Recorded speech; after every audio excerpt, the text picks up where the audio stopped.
Hi everyone, it's me, Spring, the fiber enthusiast. Welcome to my channel. I am so glad that each and every one of you have come back to see what I've been up to this week. Today's podcast number episode, I think. So welcome all the new, welcome all the old, welcome all those that are peeking, trying to figure out what in the world of shit got going on. Well, a little knitting, a little tatting, a little crocheting, a little weaving, a little spinning, a little of this, a little of that. Did you catch all that? All right, so I am making this video for the second time because my volume went up and down, up and down, up and down throughout the whole first time that I made it. Problems. Hopefully, this one will equal and stabilize and not be too out of whack. If it does, I'm sorry. I'm very, very sorry. So let's go over what I've been up to this past week. This past week has been finishing the tutorials for the upcoming Crochet Along on Turbulent Skies. This shawlette right here will be starting the crochet along on Monday. Monday's video is just an intro video, just kind of give you a little tidbits of what I'm using for it and that type of thing. The following Monday is the actual start of the crochet along. The last two little parts there, that tan and cream color at the bottom, that's quite a big video. So I'm gonna have to wait. Hopefully while I'm in town on Monday, it will actually upload. Because I've tried to upload it numerous times since I finished recording it, and every time it's run my battery down on my phone and won't load. Yeah, I've even tried going out on the property where I had the best signal, and that didn't work either. But yeah, anyway, let's just hope and pray that when I'm in town, it'll load. So the other thing that I did involving that particular shawl this week was I did it in a worsted weight. Had to change a lot of stitch count to make it work. This would be a whole nother tutorial in itself to do it in worsted weight, because when I designed it with two things in mind. I have this amount of yarn that I want to use up, and I have no more, no idea what it is, what colorway it is, or anything. It's a ball of yarn. And the second thing was I wear shawlettes styled like that. So I wasn't concerned about it being any bigger or having the ability to make it bigger if I wanted to when I made it. Now, mind you, I made it over a year ago, well over a year ago. So yeah, but I did make it in a worsted weight yarn, and it is huge, very huge.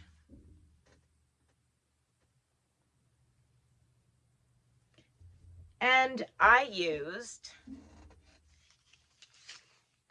Roll With It by Red Heart Tweed. I had two of these that were gifted to me in the same colorway. This is all I had left, and I knew that wasn't going to be enough to finish the last two rows and trim the top part of the shawl, clean up the shawl itself and the last two parts. So I did them in two strands of DK weight held together in green because I like green. Now granted, like I said, I'm not really a big shawl type person, but it's green on it and it's gray, so I might, throw it on here and there if I can put it on right,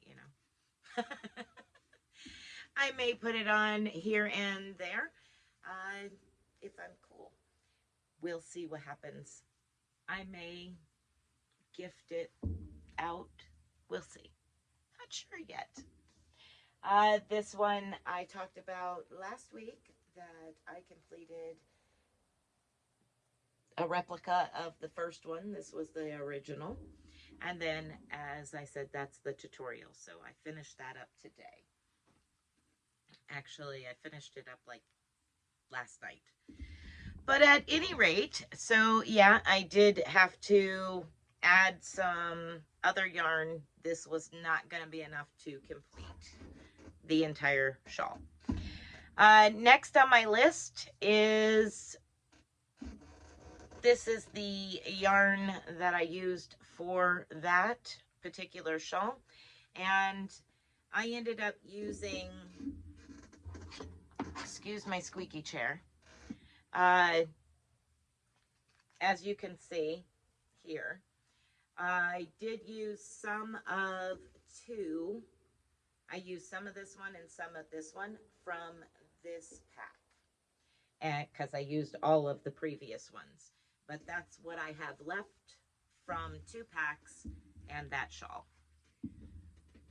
And those are like 600 and something yards per package. So that was pretty cool. And I did color coordinate, so that's why I used more. Now, if I just would have went from start to finish, I wouldn't have used a whole pack. It would have been close, but not a whole pack. The next thing I did work on just a little bit, not a lot. Most of my concentration has been on that. But I did work on my top that I'm designing, and I'm trying to find my side marker here. Somewhere. Okay. So the last time I spoke of this top, I was right here at that point. And since then, I have went from here to the top. And now I'm working on a little bit of 2-stranded color work. Nothing real special. Basically half double single, and then the next round is the opposite. What was the color that was the single is now the half double. So I'm just kind of alternating back and forth. And I wanted to make it like approximately an inch, maybe like an inch, inch and a half tall in that area. That is the area that goes under the bust. So with it being under the bust line, I wanted it to be sturdy and kind of like a wide wrap around center focal point type thing. I don't know how to explain it, but at any rate, the rest of the top will have lots of positive ease, especially the bottom. That's why I chose the type of stitches that I chose, because when you sit down, things kind of expand a little bit for some of us. Yeah.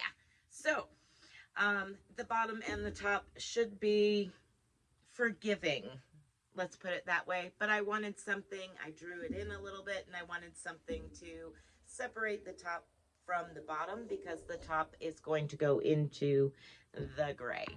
So we're going to work the 2 colors together a little bit and then take off and go into the gray. So I did work on that just a little bit. Like I say, not much. It's slow going right now with the single crochet, half double crochet, and the 2 colors back and forth. Yeah. Why did I decide to do that again? But anyway, the next thing that I did do was for Thursday night.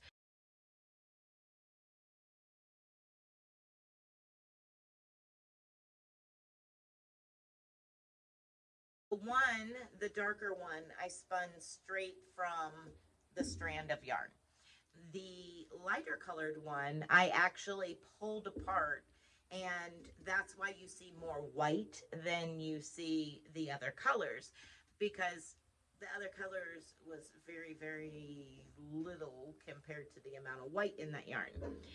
So I had those 2 bobbins, and I kind of did them behind everybody's back, and shh, don't say nothing.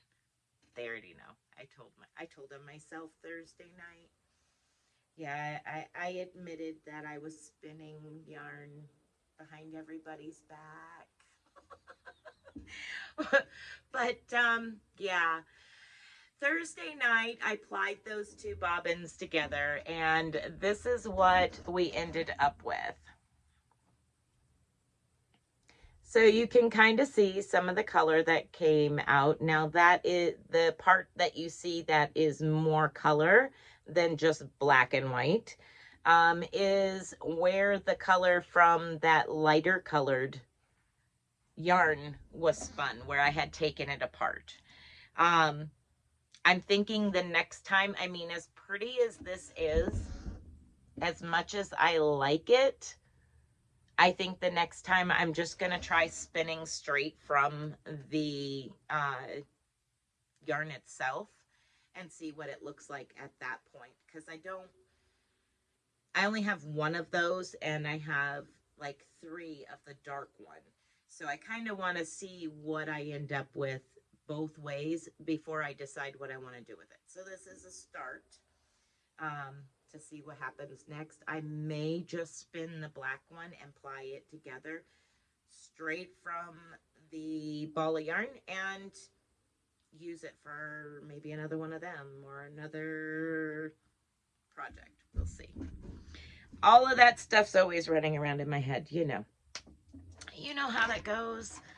So next on my list, with that going on and having to sit here and wait and try to get videos to upload and edit and all of that, I had to have something else to do that was kind of mindless and not work related.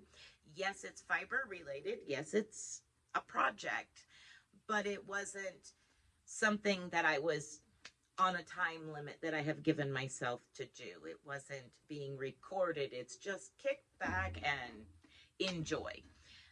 Every once in a while we have to do something like that. And this is for myself. So I kind of showed it Thursday night and briefly talked about it. It's a pattern that I picked up from a local yarn shop before she went out of business. And I'm all hooked up here. Okay.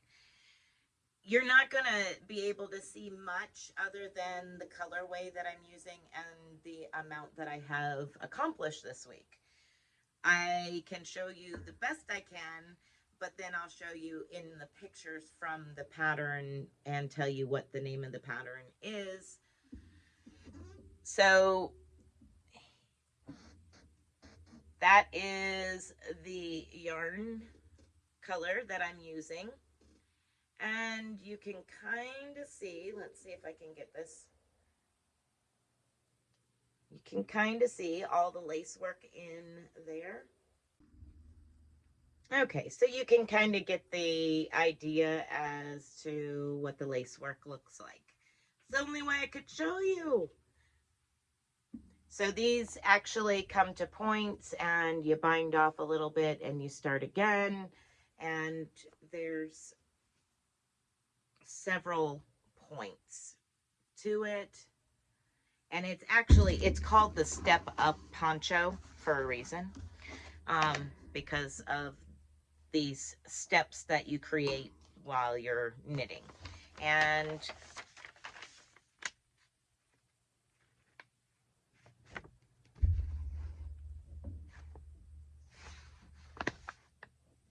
so there's those pictures. There's that picture, and then, so this is what it looks like when you're done working the project, and then this is how you put it together. So it is called the Step Up Poncho, and it's designed for URTH yarns.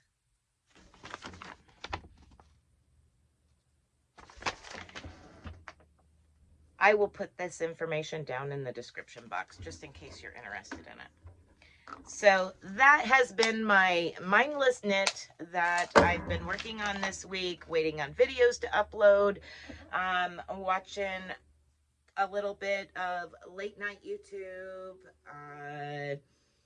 random shows on Netflix. That's just been my easy going, not think about anything to do with the channel. Okay, so the next thing I have going on is I have in my Rita bag, thank you again, Rita, is the yarn and the needles for my next pair of socks. Next month's pair of socks are getting ready to be started. That's right, they're not started yet. And we're coming up on next month already. I need to get it in gear. I think I missed the boat on my July socks and didn't get them in fast enough for Miss Linda. So I need to get in gear and get these August ones done, so that way I have them done and ready for her quickly. So that is it for me. Let's get into what you all have been doing this week. And yeah, I'm excited. Lots of shares over on Facebook and in my email. Thank you, everybody. Y'all are awesome. So kick back and enjoy.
So thank you for coming and watching and seeing what I've been up to and seeing what everybody else has been up to.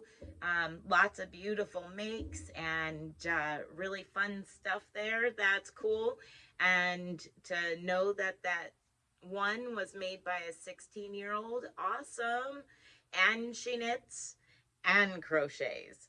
Yeah, awesome. Good job.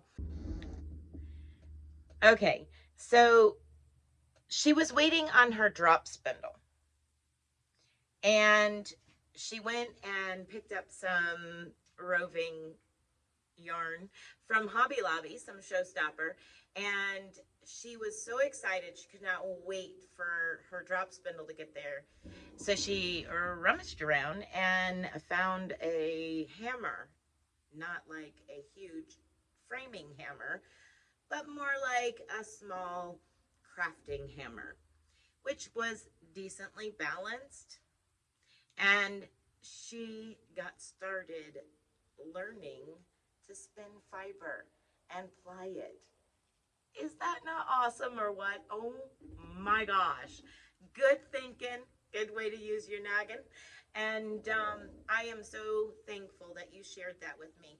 That is awesome. I cannot wait until you get your drop spindle, because I know that you're going to do amazing work. Don't give up. Keep pushing forward. And yeah. So thank you, everybody, for coming and hanging out with me and seeing what all's been going on. And remember, be blessed, be a blessing. And until next time, bye for now, everyone.